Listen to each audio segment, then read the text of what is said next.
E aí, meninos e meninas, tudo bem? Você aí do 7º ano está precisando entender um pouquinho mais, facilitar, ter esse contato com o professor? Tô com saudade de vocês também. Logo, logo vai ter novidade para você na forma de estudar. Então, vamos começar a melhorar o nosso pensamento com relação a tudo que está acontecendo. Está mudando, estamos melhorando e sairemos mais fortalecidos, ok? Hoje vou trabalhar com você o capítulo 5, que fala sobre aspectos demográficos e sociais, principalmente do território brasileiro.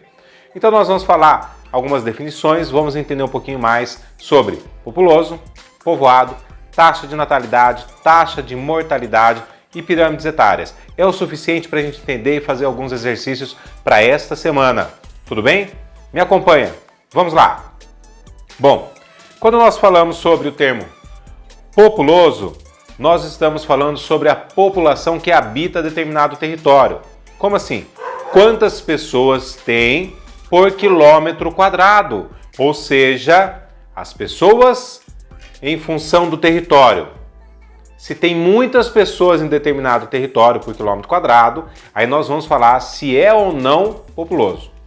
Já o termo povoado não é a mesma coisa. Povoado é a quantidade de pessoas que está naquele território, é o número total, pura e simplesmente. Não importa se tem 1 ou se tem 1 milhão naquele território, tá certo? Aí vai ter mais ou menos, vai ser mais povoado ou menos povoado. É a quantidade que importa para saber se é povoado, ok? Repetindo, povoado é a quantidade de pessoas que tem e pronto, é o número total. Populoso é a quantidade de pessoas por quilômetro quadrado, tá bom? É o número de pessoas dividido pelo espaço territorial, belezinha? Acontece o seguinte, como que o território pode ter muita gente ou pouca gente? Influenciado através da taxa de natalidade e taxa de mortalidade, principalmente. Tem outros influenciadores, mas esses dois são os principais.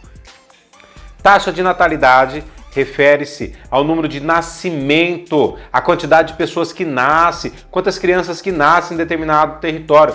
Nascidos vivos, ok? Nascidos vivos. É a quantidade de pessoas, ou seja, crianças que nasceram vivas em determinado território.